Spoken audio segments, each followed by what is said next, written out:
Welcome to the TAR News Podcast, where truth always reigns. Today, we're getting out our hose, we're getting out our rakes and our pots and our seeds and putting on our tinfoil hats. Today, we're talking about prepping and gardening, how to garden in small environments, how to garden around other people, and we're talking, in my case, on a stream of consciousness about the meat industry and our dark, dark future. Mwahahaha. This is the Tac Racc, joined by the political memester. Hey. And Darth Brandybuck. What's going on? I'm excited to talk about gardening. Of course. How are you guys doing? It's been a little while. It has been a while. I'm doing good. Funnily enough, I've actually been working on a garden myself, so I might have some first-hand experience on this one. Yeah, what kind of stuff are you going to be growing?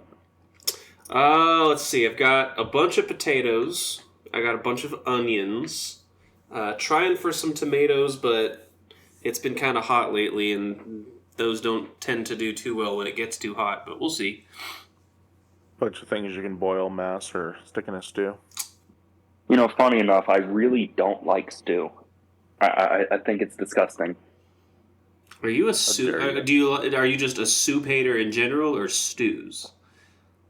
Pretty much both. Man. You know, growing up, we didn't have a lot of money, so we ate a lot of roast and stews and soups, and it was, you know, it's. I've had it too much. So it's like it's almost like an anti-nostalgia thing for you. Yeah. I guess you can say that. I could understand. Did your mother feed you? Did your mother feed you too much Dinty Moore growing up? I'm sorry. The Dinty, you never had that before? They couldn't afford Dinty Moore. They did Progresso. I think Dinty Moore is like, so there's a bit of it in my my food stash. And it's like the cheapest, crappiest like beef stew you can get from Walmart. It's probably made of horse. We used to call that stuff slop. The Dinty Moore beef stew specifically, we call it slop because it looks like the food that Cuba Gooding Jr. feeds the dogs in that movie Snow Dogs. Yeah, no, that's accurate. Honestly, I think they may have actually used Dinty Moore beef stew for that movie. It's some good right slop that is. Mm-hmm. But I mean, that's kind of the whole point of this episode, though, is to avoid being stuck eating that kind of stuff when everything goes down, right? Mm-hmm. Very true. Yeah. So, in that spirit, being that you, Mr. Brandybuck, have been kind of working on this and developing these ideas, I'm going to give the floor over to you to start. Oh boy! I think we'll throw some questions in there. I'm kind of a urban gardening version. I need to start soon because it's getting hot in the Midwest and stuff will get fried underneath the heat ray that is the sun. So take it away. Tell us what to do, sir. Well, let me first of all specify that I myself am not an expert either. I've really only been seriously gardening for, I guess, 2 years now. And I have a house, so I've got a yard, so we've got a little bit more area to garden in, but you don't necessarily need a whole bunch of land to grow a small subsistence garden. Obviously, depending on what sort of plants you're growing, you need more or less space, but a lot of plants can very easily be grown in a pot, in a window box. It's really not all that hard. Obviously, you can't grow everything that you would want to. You can't grow everything under the sun. But it's actually a lot easier than a lot of people realize. So, and it's very easy to repurpose things to use for gardening. For example, I've actually got two 55-gallon water drums that I'm using to grow potatoes in. The theory being it's a larger scale version of the Home Depot bucket potato trick. The idea is instead of digging a hole down to plant the potatoes in, instead you put a little bit of dirt on the bottom, put the potatoes in, and then as the plant grows upward, you fill in more and more dirt, allowing more and more potatoes to grow into the dirt that you're packing over the plant. And that works to really good effect. A lot of people who like to grow potatoes at home do that, and potatoes are probably one of the easiest things to grow. So if you're wanting to start out or see how you do as a gardener, potatoes are a really good place to start because they're very hardy plants. It's really hard to mess it up, and potatoes are a really good complex carbohydrate vegetable, if you want to call them a vegetable. I know they're a root vegetable, but they're, I mean, the movie The Martian. Yeah, the movie The Martian is not lying. I mean, you could survive pretty decently on just potatoes if you had to. So that's a good place to start. Potatoes are really hard to mess up unless you're Irish, but well, hold on a second. It wasn't so much that they, it wasn't so much that they messed up. It's they ran out. Well, it's because the British messed them up too. To be fair. I don't know if you heard the Sinead O'Connor song, but they made them not sell anything but potatoes, and then the Irish people starved, and the potato famine, yay! Not yay. That wasn't good. Famine's never good, and that's why we're talking about this. Because we don't have to face famine. Exactly. Become famine-proof with the TAR News podcast. Become unfaminable. I was just going to ask, how much space would something like that, take up? Because you're talking about 55-gallon buckets, and I'm trying to visualize this. Is this you're standing them up on their base, or are you cutting them in half? How much space would you need in order to grow enough potatoes to sustain a family of 4, 2 in your instance? Sure. So the 55-gallon drums, that's really just a proof of concept test. Obviously, you don't need to go that big. I mean, they're big enough to where you can plant 2 potatoes per barrel, and they can both grow pretty well. That said, the Home Depot bucket trick, I mean, think about how big a Home Depot bucket is. It's a 5-gallon bucket, maybe a foot in diameter. So, I mean, you really don't need all that much room.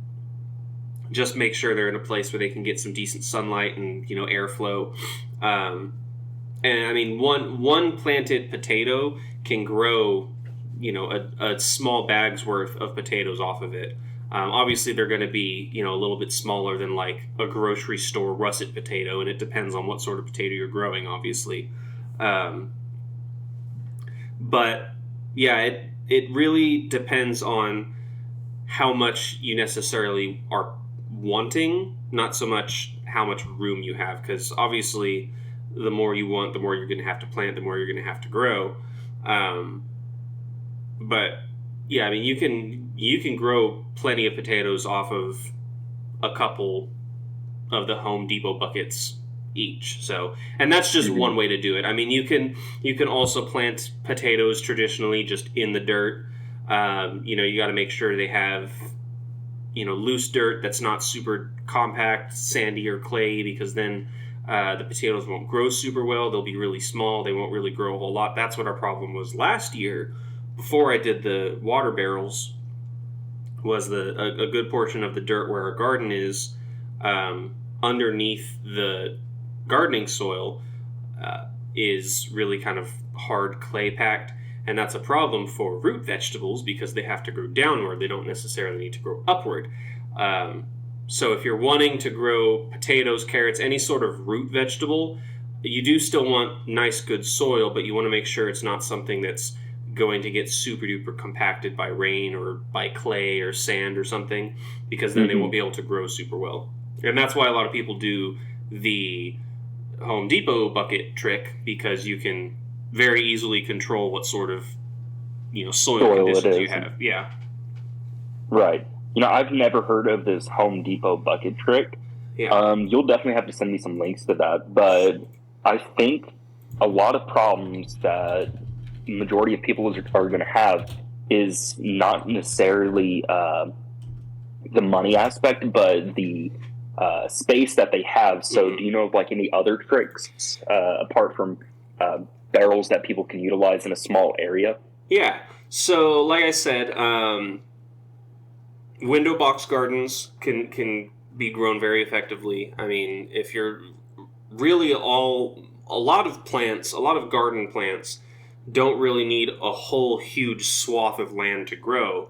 I mean, if you go to any sort of commercial gardening, field, or if you go to any sort of commercial garden or farm or whatever where they grow lots and lots of food, yeah, there's large swaths of land filled with vegetables, but think about how tightly packed together those vegetables are in their rows or in their grids or however they're assembled. So growing a couple plants to sustain you or your family or just a couple people, you really don't need all that much space. And so you can the biggest thing that you want to think about when growing plants for a garden is not so much the amount of land, it's more the quality of the land. You want to make sure your plants have good, rich soil, and a lot of that comes with learning, because not every plant is going to grow in the same exact soil conditions well. Some plants need something that's more nitrogen rich. Some plants need soil that's more acid rich, more, there's different chemicals, different minerals that different plants will thrive better off of. And so that's where there's what's the term? The pH of the soil. Yeah, pH matters. Companion planting. That's the word I'm looking for. So another thing you can do with small space gardening is called companion planting, where one plant that does really well with mineral A and a plant that goes really well with mineral B, you plant them in the same planter box, flower pot, whatever, and they'll kind of help support each other. They'll take the nutrients that they do need out of the soil, and the ones that they don't need or don't do well with will be taken up by the other plants. So they're both drawing nutrients from the same amount of soil, the same part of soil, but they're taking different nutrients out that help the other or harm the other, so that way they grow together. It's a symbiotic gardening, so to speak. Right. So in that spirit, I have a little mini challenge for you. Okay. Because like a little backstory on me, without like absolutely letting you guys be able to dox me, Mr. Listener. We'll see what I can do. Listener. Well, it's just I'm just gonna. So where I live in a urban area. It's kind of suburban urban, but I live in an apartment, second story, and I have like a little. I have like a little deck, a little deck, DECK, and that was a little joke for you. Oh, I bet it was little. It's yeah. It's probably about 4 foot by like maybe 8 foot, like rectangle. Faces west, so it has plenty of sunlight most of the day, especially in the summer. What could one do? Because I know a lot. Like I'm sure there's a lot of people listening that are kind of in my situation where they don't have a ton of space. I mean, I know there's a lot of apartments that have a lot less space than even I do. So what could someone do in a space that small? I want to hear your thoughts, because I had some ideas of my own, but I want to hear what you think you could do. Yeah, so the first thing I'm thinking of is, instead of gardening out, you garden up. You build tiered gardens. Make it levels of gardening. You can get planter boxes that are like steps almost, and you can even get flower pots they're kind of like they look almost like a 3-leaf clover, and then you could stack them on top of each other, alternating. So you can basically have a tower of planter boxes to put herbs, leaf greens, etc. That would be my first thought. What were you thinking? So I had a similar idea. I got this idea actually, funnily enough. If you've ever seen the show Joe Parrott Talks With You, it's on Adult Swim. It's an amazing show. And the main character, Joe Parrott, he's been in a bunch of stuff lately too. I can't remember exactly, but I know he's been in a few things. But anyways, he's like kind of like a grandfatherly figure, and he gardens. And in the show, in like one of the latest, or like it was a couple years ago, he hasn't released anything for a little while, he built a bean arch in his garden, and he took some he took some pig panel and arched it over like a part of his garden where he could walk through. Did that.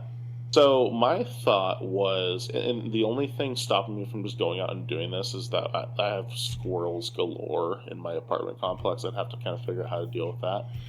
But I was thinking about doing either a total arch over my deck or just doing one side. Like up the wall? Yeah, because there's like a little alcove. But like beans, I know for a fact, because we used to do a lot of, we had like a project when I was in Boy Scouts where we farmed for the food bank. There was like a farm that we worked. It was this one gentleman from our communities. And we'd go out there and we'd do beans and potatoes and all kinds of stuff. But the point is, though, I know that beans are pretty hardy depending on the breed of bean.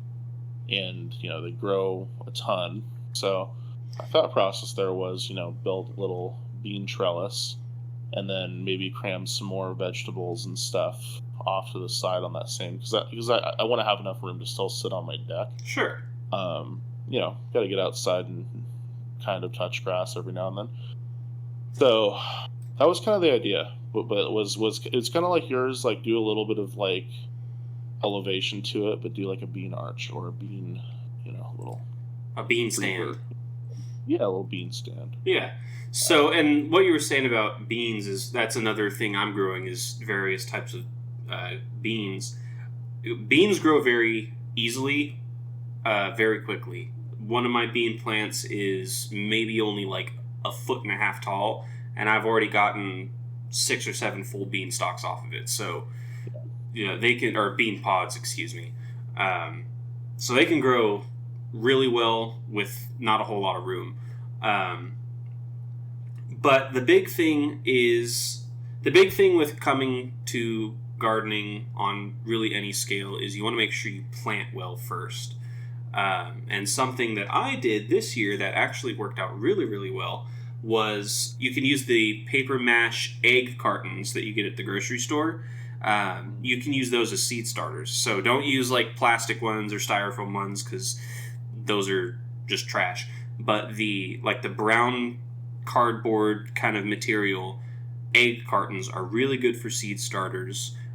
You fill each little each little section with a little bit of soil. You put your seed in, and you can water it all together. The nice thing about the paper mache that they're made out of is they compost naturally. So once those sprouts start in those egg cartons, you can cut out each little section and plant that basically straight in the ground. You might need to, poke a little hole in the bottom so the roots can go through a little bit better, but those will break down naturally and they'll compost so they can add a little extra material into the soil. So that's what I did for almost all of my plants this year is I started all of them in egg cartons and they're all doing pretty well. You started that this year? Yeah, I started that this year. A lot of people, it's a pretty common practice, but last year when we started our garden, we mostly bought already sprouted plants at like Home Depot or Lowe's, because during in early spring, you can usually go to a hardware store or a gardening store and they'll have saplings of all kinds of plants, tomato plants, really whatever kind of vegetable plant you want. So if you don't want to go through the struggle of planting the seed yourself, you can buy the plants pre-grown, but then you still have to shepherd that plant, you still have to grow that plant up well, and then it might die at the end of the year, and then you have to go buy another plant. But that's where keeping the seeds comes in. Mm-hmm. And have you noticed any difference between the plastic that you used to use versus the egg cartons? Or yeah, so the thing with plastic flower pots, plastic whatever is you have to cut or scoop or dump the plant out at some point, because you don't want to box in the root system. You want it to grow nice and strong into the soil. And like I said, a lot of times most plants won't need a whole lot of room to grow, but you can get a plant can get what is called root bound, where it's grown so much within the plastic flower pot or seed starter cup or whatever that the roots start to kind of knot and twist and into the shape of the they start container. They start growing into the shape of the container, and they'll get all twisted and twirled, and it's not good because then all these roots are squished up on each other and they're not really able to, grow into the soil because they're just growing around each other. So, and that's with the paper mash stuff, is they can grow through that because as you water the soil, it'll break that mash down more and more, and then the roots could just grow freely. Mm-hmm. So you don't need to, worry about cutting the plastic cup or dumping it out or whatever. So, I mean, it's ultimately, it's not a huge difference. It's just, it's a little bit easier and it's a little bit more, ecologically friendly, because then you don't have a bunch of plastic, flower pots that you got to throw away or, hold on to till next year. How else are you going to get your microplastics? I know, right? I need them in my bloodstream. I will say one really good use for plastic trash is, and I've never done this personally, but I know people who do, is you can use old milk jugs, like gallon milk jugs. You can use those as basically mini greenhouses. Mm. So what you do with that is you cut the milk carton right, like a little bit shorter than halfway up. You cut it almost all the way around, but you leave one corner of the jug uncut. And then you kind of fold it open, and then that bottom part of the jug you use as your planter. So you put your soil, you put your seeds, very similar to like a seed starter. And then you fold the top half of the jug back over, and that will act as a mini greenhouse, which all that moisture and heat is really good for plants starting out. That's why greenhouses are so common with gardening, because heat and humidity is really good for getting a plant started. They feed really well off of that. So you can, start a lot of plants with milk jugs. So we don't buy enough milk to have that many milk jugs, so I've never tried that myself, but I do know a lot of people who do home gardening do that to really, really good effect. That's just a really good practice to have in general when coming to home gardening or homesteading, is keeping and saving and reusing as much as you can. Even plant leftovers, if you have a plant that, maybe dies or doesn't do so well, or when you're pruning a plant with extra leaves, which you should do for most of your plants, is you can save all of those extras and you can compost them. Even the vegetables you eat for dinner, before you start adding all of the, seasonings and meat and all that stuff, when you're prepping the vegetables, save all your trimmings. Don't throw them away. Because what you can do with that is you can compost them. And you don't need a big, composting bucket or, a big composting production. You can really just get a jar, throw all your vegetable trimmings and your food scraps in there. Not meat scraps, because those will rot and be nasty. So plant food scraps. And once those start to kind of break down and rot and mold, you can add that into your soil. It adds lots of really good nutrients, lots of good chemicals and minerals that will do really good for the growing plants. Kind of that circle of life sort of thing, But all that to say, I am by no means a planting gardening expert. I've only been doing it for a couple years. I did try it many years ago as a child. I tried to grow some red radishes, and I got way too eager. And as soon as I saw green leaves sprouting out of the ground, I'm like, oh my gosh, they're ready, they're here. And I pulled them out and killed them. So that is one big thing that you have to remember with gardening, and really a lot of things in life, is patience. Patience is very, very important. You might, be really frustrated that, oh man, this plant's not growing well, this plant's not growing fast, why isn't there any vegetables or fruit yet? Because those things take time, and depending on when you plant them, where you plant them, what the weather's like, what the temperature's like, there's a lot of factors that affect how fast and how well a plant grows. So you really just need to be patient, and in the waiting, make sure that you're taking care of that plant, make sure it's watered well, make sure it's got enough fertilizer and all those things. So here's an interesting thought exercise that I was going to kind of run you guys through, but this sounds like the perfect opportunity for it. So on the spirit of proper growing, conditions and whatnot, let's say, because realistic. So as things sit right now with me not having a garden, because as I said, I do want to get one. Maybe learn how to can, kind of get some food store, made up that way. But as things sit right now, I have my whole kind of backup plan if things were to go south, something were to happen, is that I have a tray for like germination, and I have some pots, and I have a bunch of seeds in my house. I do have this right now. This is like a thing that I have. And my kind of long-term plan, if, as I said, things were to go south, we were in a situation where society was not doing so great, if you know what I mean, would be to, kind of plant some seeds, try to grow food as that time comes, not just have food preserved, but also to grow food for the future.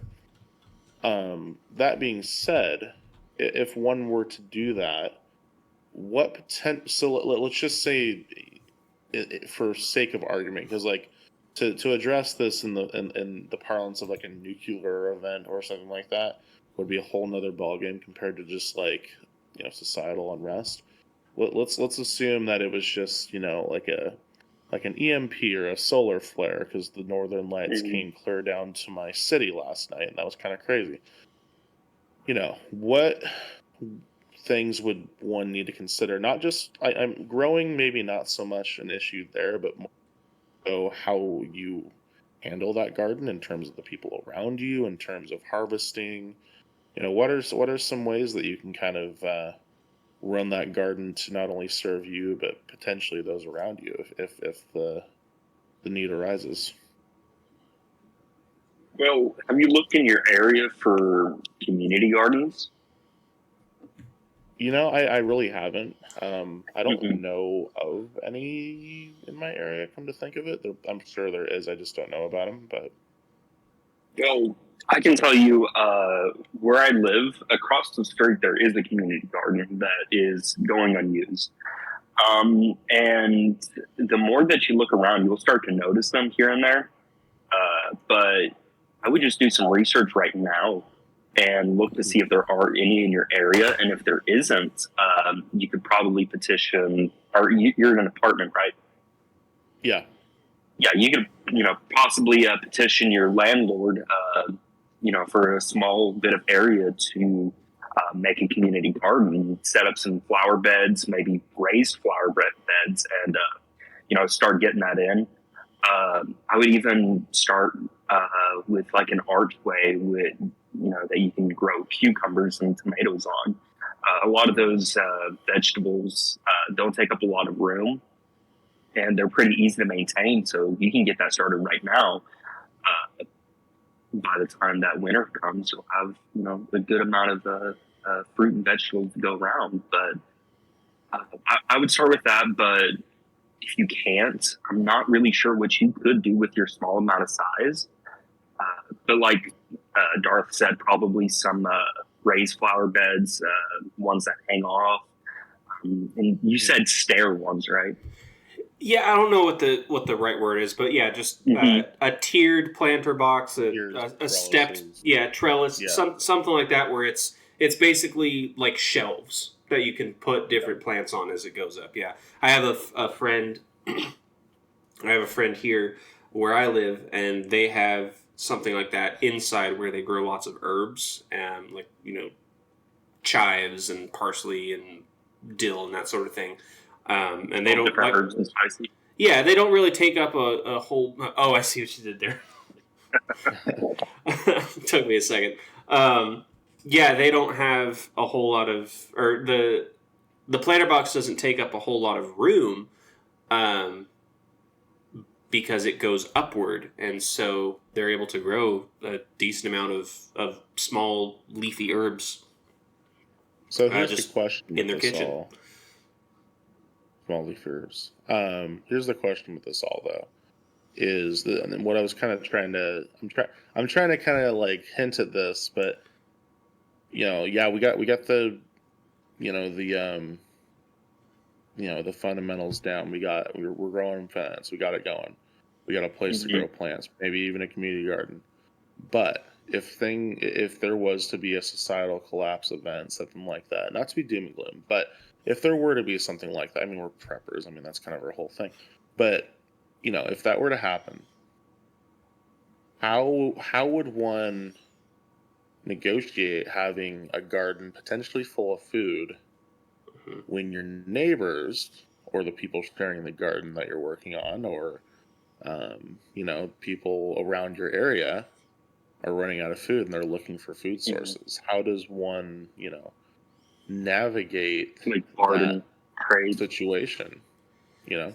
So my first thought would be to be proactive. If you might have something that people want, or something that people can, use, then rather than planning to defend yourself and fight off the people trying to steal your tomatoes, build a good relationship with people. That's a big draw of community gardens. Is a lot of times people will grow a whole bunch of stuff, and someone else at a different section of the garden will grow a whole bunch of something else, and you say, hey, I'll give you some of my tomatoes in exchange for some of your squashes or whatever it is. And so if people know, hey, he's got this thing, I can offer this other thing in exchange. I think when you're talking about disastrous situations, I think a lot of people's first inkling is to assume that, everyone's going to be out to steal everybody else's stuff, and we're going to have to be fighting left and right to keep our tomatoes. But as much as that is absolutely a possibility, not to say that couldn't happen or wouldn't happen, but if you build yourself a good circle, a good community, a good amount of people that you can trust and rely on and work with, that's probably going to do you a lot better in the long run. Yeah. That doesn't work, you can always set up some composting buckets and then use the remains of the people who tried to steal from you. Yeah, that is a possibility. I guess that's one thing you could do. Well, and also, like, you can. A lot of people will probably be more willing to help if you go to them ahead of time. It's not necessarily like, hey, when everything goes down, let me know because I'll have food for you. Because then, that can cause even more problems, because then they're going to go talk to somebody, and then, then eventually you'll have 30 people lining up at your door, which, is not sustainable and can cause all sorts of problems. But, and admittedly, this is all completely hypothetical. So, take all this with a grain of salt, I would say. And I'm by no means the doomsday gardening expert. Well, it's a good thought experiment, though, because I think that's something a lot of people don't, especially when you're kind of prepping in more of a populated area. I think we all live in fairly, at least, suburban areas at the least, if not, like, I live in I would consider it a pretty urban area. I think that's something that people, I think I've heard the term used, the chili beans and green bean, canned green bean crowd doesn't really think about it as, you're around, I'm around thousands of people out here. So, the thought becomes, how do I balance, being, in fact, actually, we talked about this at our men's dinner for my church this morning. We talked about being a good neighbor and being community driven and engaging with our neighbors, and that's important. And building that sense of community can really help in those situations. But it'd be interesting. Like, obviously, we won't know until we know. It's one of those things. But it'd be interesting to kind of maybe I wonder if there's a survey of people where it's like, hey, if you're in this situation, would you A, steal from your neighbors, B, ask for help, try to bargain, to get things with, like, labor, but I don't know, it's just kind of interesting to me, what the whole dynamic with that would be. As you're saying that, it reminds me of something that I saw. I don't remember where I saw this from. It was probably that old show, the Preppers. What was that show? Doomsday Preppers? Doomsday Preppers. Talked about that in the last podcast. Where they were doing this gardening, And the way that they had it set up is it's around the base of a tree.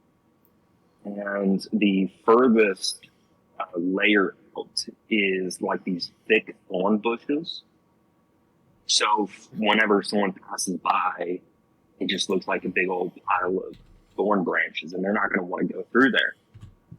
They have it set up where there's a small opening that you only know of, and the inner circle has, beans and tomatoes and peppers and all that stuff that you're going to want to grow. But you can, look for ways to make like hidden, gardens for the band of roaming marauders won't, know where to look. You saying that just reminded me of something too. Beyond, because hidden garden. That's actually kind of an interesting idea. I could see that. Like I think that's, but that show tends out to bring the extravagant in some of these people.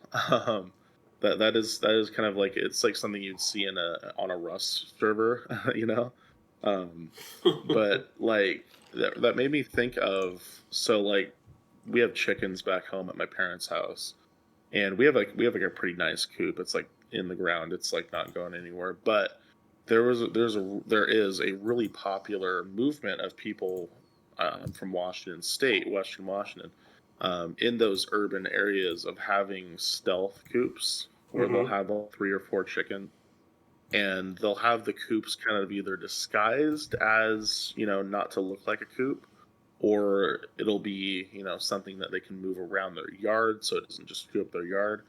Like obviously someone in my situation wouldn't be able to do that, but if you have like a little lot, or like I think a good example of this that you get away with, like at my apartment, the downstairs apartments, they have a little more space. They have kind of a little patio area.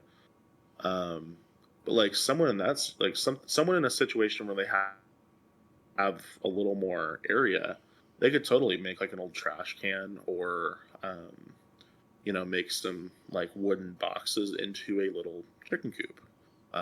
That'd be something. I think that'd be kind of a compelling way to, have a good source of food as well. Like having 3 or 4 chickens, it's not going to be a total egg factory. I mean, they're going to do like 1 or 2 a day. It'll take a little while to get a dozen eggs, but that's a good consistent source of protein. Plus, I mean, you could have a rooster breed chickens, or you could butcher them, get more chickens. The choice, that there's all kinds of opportunities there too. Yeah, there's a lot of animals that don't take up a lot of space, but provide a lot. My parents, they live out in the country. They have themselves like some raised garden beds, and they have themselves some chickens, and they used to do pigs. And they would have about 2 pigs in the backyard in a pen about the size of, I want to say probably like 2 or 3 cars combined. So probably about, 40 feet by 40 feet. And they would change the diameters every single year, depending on how many pigs they would have. But raising pigs doesn't take a lot of room. So, there's a whole lot of different options whenever it comes to getting protein. Well, I think we might have talked about this in our Discord server, which, by the way, join the Discord. I don't know if we even have a way to join the Discord for someone who's just coming at this naked, but we can figure it out. But we talked about, someone did, if it wasn't among us, we talked about aquaponics a little while ago, which... Yeah, that was us. That was us. So if anyone who's kind of coming into this naked, they don't know what aquaponics is. Basically, it's regenerative farming, using like a source of nitrogen, being usually fish species, to grow plants on like a floating bed, essentially, is what it is. And it utilizes no soil whatsoever. This is getting a little more out there. There's a lot more. Yeah, exactly. Like usually it's in like a kind of a lava rock or something like that, to grow the plants. And I will say it's not a foolproof system. I've heard of aquaponics working really well. I've heard of it working not so well. It was something that kind of became popular in like kind of the, funnily enough, around the recession era, kind of 2008, early 2010s. my high school, our ag science program kind of experimented with it a little bit. But on that note, though, whether it be for aquaponics or just in terms of having a little pond or something, that would be another good option. Is growing fish. There's certain fish that are definitely better for it. One that instantly comes to mind because we used to grow them for. I think we would donate them to the food bank. I can't remember exactly what we did with those fish, but we grew tilapia every year. It's like a Brazilian kind of white sunfishy kind of fish. And those things, they grow like crazy and they taste actually pretty good. Mm-hmm. And I think tilapia is that's a pretty common aquaponics fish, isn't it? I think that's what most people do. That's usually what people do. Yeah, it's either that or like I've seen people do carp a lot, which is like goldfish. But yeah, usually it's tilapia because it's just so easy to eat. So that's another option too if you want to get kind of a little crazier. I think of a little. Well, that's something that you can do if you want to get a little crazier. I kind of think of the tinfoil hat, dude living in a bunker when I think of aquaponics a little bit because I've seen it kind of go that direction. But it totally is an option if you want to like delve into that and figure that out. Kind of a mystery to me though, even having helped maintain one of those systems for a little while.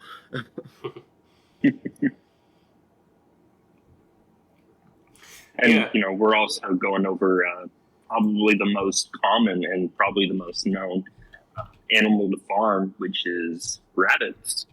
Mm-hmm. So I don't have much experience raising rabbits. However, my wife grew up with birds, grew up with chickens and ducks, and her parents just recently started doing quails. Quail are another homestead animal that you can raise in a very, very small space. Granted, a single quail doesn't yield a whole lot of meat or a whole lot of egg because they're very small. However, quail lay eggs a lot more frequently than chickens do. And because they're so small, you can have a lot of them in a very small space. They don't require a whole lot of room. So you can have a couple dozen in a very, very small space. And they'll live perfectly comfortably. But like Memester was saying, rabbits are also a good one. I've heard, again, I don't have experience with rabbits, but I've heard a lot of people that do small-scale homesteading raise rabbits as well. Well, I know of people that they have like quail hutches in their apartment too. So that's another really. I mean, it's a little different, but like, there's another great option. Honestly, is to do that if you can get away with that in your apartment complex, right? Is to have a little quail hutch and have little quail eggs. I mean, little eggs are better than no eggs, Yeah, and the nice draw over chickens is they don't really make any noise at all, really, but they're very quiet animals. Obviously, they're animals, they're birds, so they can be dirty. But if you live in a place that isn't very friendly to chickens, for size purposes or noise purposes, quails are a really good alternative. As you're saying this, someone's going to be listening to this, watching it, and they're going to think to themselves, I'm going to get myself a quail and put it in my apartment and start raising quails in their apartment. They're going to blame us. This is a lawsuit waiting to happen. We are not responsible for anything you choose to do or not do. There we go. Disclaimer done. If you're someone that doesn't like the idea of gardening a whole bunch of vegetables or growing a whole bunch of things to eat, that's perfectly fine. Not everybody has the capacity or the patience to do that. But having plants is still good for a lot of reasons. One, aesthetically. Two, it also helps with, air purification stuff. Houseplants are a really good natural way to, one, give a little character and life to your domicile. But in the case of, like ferns or snake plants or something, those also really purify the quality of the air. And they're relatively easy to take care of too. So we actually have quite a few houseplants in outside our house as well, just because the look is nice and, it gives us clean air. It is like the one thing that I'm able to grow consistently is house plants. Mm-hmm. Usually I kill plants, but I have a bunch of house plants that I'm finally growing, and they're actually thriving, and I'm like really happy about that because I am usually horrible at growing plants. Yeah, and I'm the opposite. I do not have a green thumb. See, well, that's a good place to start, though, is if you're really scared or overwhelmed by the idea of gardening food for yourself to eat, start with houseplants. Start with a small window herb garden. You can buy a pack of dill and basil seeds, and those grow really, really well in a small little pot on your window over the sink. So you can start out with that, and if you find, hey, I'm really good at this, or I really enjoy this, or this went really well, then you can start expanding and checking out some other stuff. One big thing I would say, and this was something I learned when I was first getting into gardening, was there is an incredible amount of knowledge and advice and information you can find really anywhere, and a lot of times for free. I mean, obviously you've got the internet, you've got YouTube, you've got TikTok. I mean, there are people online that make an entire career out of just teaching and showing people how to garden, how to homestead, how to do small scale farming.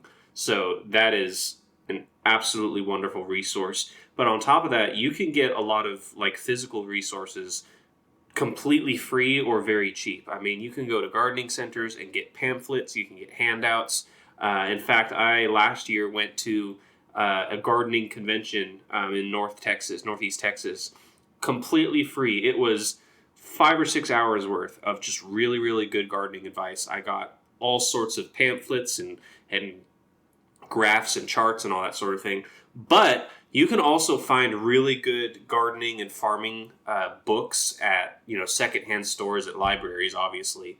But because a lot of that stuff is online nowadays, you can find old farmers' almanacs and that sort of thing for really, really cheap, if not free, at a lot of places.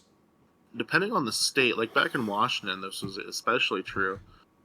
Usually your land-grant college will have what are called extension offices in your counties, and those are actually a great resource for learning how to garden or grow food in your given area. Usually they have some good information on that, especially if any of our listeners are from Washington State University. Their extension offices do great work, with information on how to grow different things. I mean, they do everything from normal root crops clear up to they were working with hops for a while. I think they still do that, but hit up your extension offices for your universities if they're out there.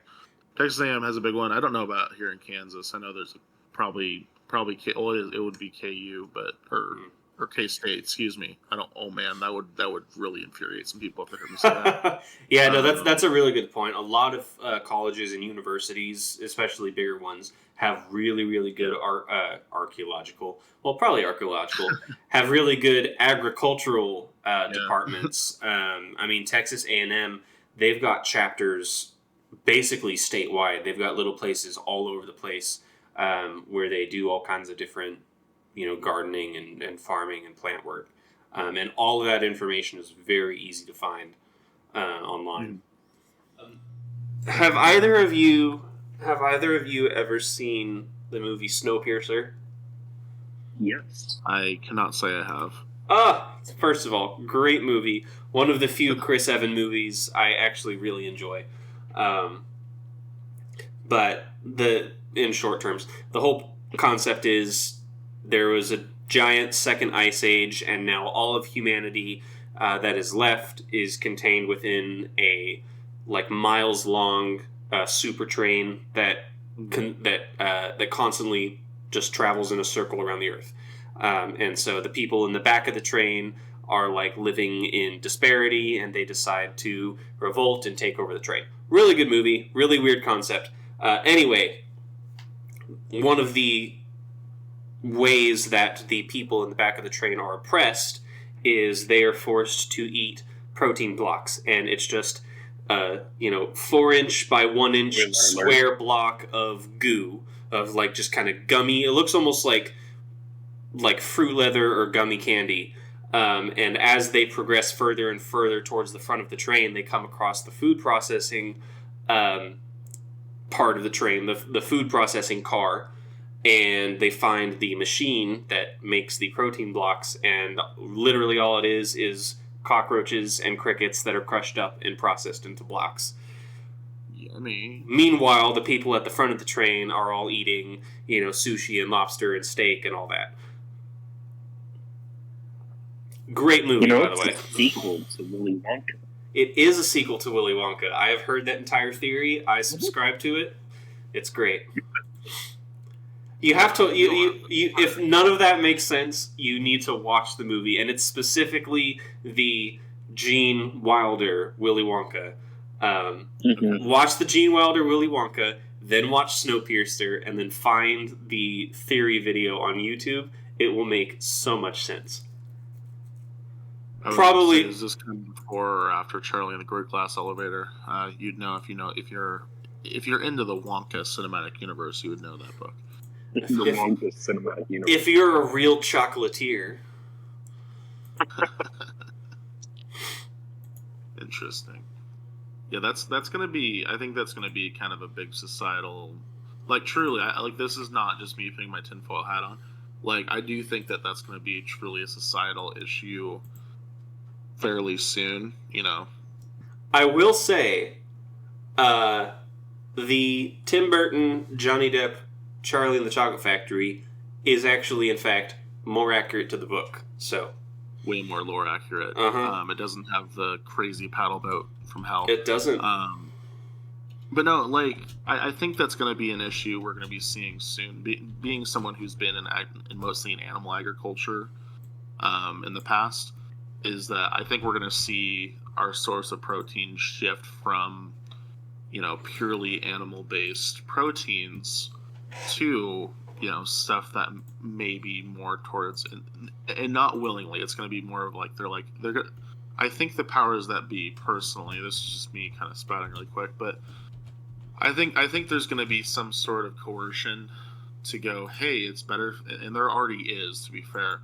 Hey, it's better for the environment. Hey, it's it's just as healthy as eating beef, or because they're already going after beef, and I'm starting to see this with pork, where people, and I know there's people that are paid to do this. They'll go online and they'll go on videos of pork and they'll be like, oh, this is full of parasites and blah blah blah. They're unclean, and yeah, pigs are not they're kind of considered dirty animals. They're really not. Having raised pigs for 18 years of my life, they're not super. I wouldn't consider them to be dirty animals.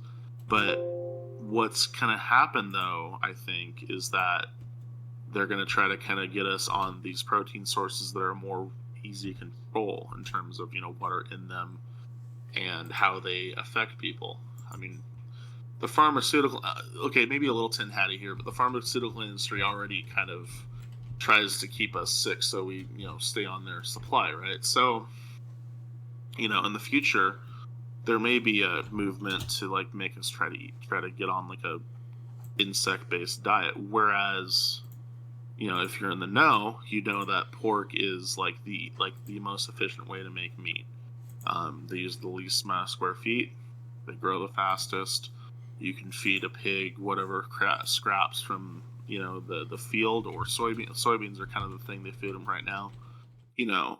While things are still relatively normal, where we have a pretty healthy beef industry, which I think that would be the first thing to go if there was a push to get us on an alternative source of protein. But while there is still a healthy beef industry, while there's a healthy pig industry or a pig industry, even poultry to some regard, poultry's I consider it to be actually pretty inefficient. It's only efficient because some farms do use steroids, and they use different ways to get the chickens to age quicker, especially breeding. Like the variety of leghorn that they have in the farms now, they just grow like crazy, and they're not supposed to grow that fast. But while these are all here, The point is, support those industries, buy pork, get educated on it, be able to talk to people about it, because that will be, me being kind of an advocate right now, really quick. That will be something that's going to become really important, is to, to be able to talk against the people that are probably maybe paid actors on Facebook going, oh, pigs are full of worms, don't eat them. Even though any parasite or anything gets cooked out of food if you cook it the correct way, right? So, you know, be Right. militant for not having to eat bugs. But let me ask you, why would, big government, big boy, whatever, why would they want you to not eat pork or meat? Well, I think the war on pork, and this is actually truly a thing. Once again, having raised pigs for as long as I did, like I remember when swine flu happened, there was this big misinformation about swine flu where it was like carried by pigs, and it was this whole thing. And at the fair that year, they made us have all of our pigs like be like fenced off completely from the public, although we could just stand there and talk to people. The pig was 2 feet away. It wasn't like they were like quarantined. But that misinformation stemmed from the fact that sickness came from an area where there was like a large pig farm in Mexico, right? The point is, though, whenever it's been possible for it to happen, there has been, a pattern of misinformation towards the pork industry. And my theory is because it's by far the most efficient industry for producing protein. At the end of the day, beef is very inefficient. It takes a lot of space. Like to produce at the level that the American beef industry produces, it takes a lot of space. Usually, you're talking feedlots. You're talking feeding silage to these cows in the lots. There's a lot of really great feedlot owners that do good work, and there's some that not so much. They're not. It's not the cleanest way to produce, but it makes the most money. So they'll be a little more safe in keeping those around. Pork, on the other hand, it's cheap to do. I think the biggest reason why there's such an attack on it is because they realize that it's by far probably the best option, and they want to remove that option. That's the way I see it, at least. As I said, I think there's going to be a very near future where there is a push to get us on, whether it be a bug-based diet or, more of a push than there already has been to get us on, like an alternative meat diet where it's like the Impossible Burgers and stuff like that. Like, we're already seeing Bill Gates buying up all the farmland that would have been used otherwise to grow, soybeans and corn, those kind of feed crops. He's the biggest owner of farmland in the nation at this point. And the minute that becomes less of a real estate investment and more of an investment in, hey, adopt our food product, that's when you're going to see a real effort to go after the pork industry and go after the poultry industry, because those are kind of the two. As I said, chickens are not super efficient, but they're still better than nothing. But those are the two that are really that would hold any candle of competing against like an industrial sized push towards bugs or soy based products. And of course, and the reason to be so wary about bugs or soy is that while they do, like, on paper give you the protein you need to sustain life, the effects of an all soy diet or the effects of but I think bugs are a little more so, it's just so weird than anything. That's why we're kind of wary of it. But the effects of an all soy diet on a population is it makes them lethargic, it makes them weak generally.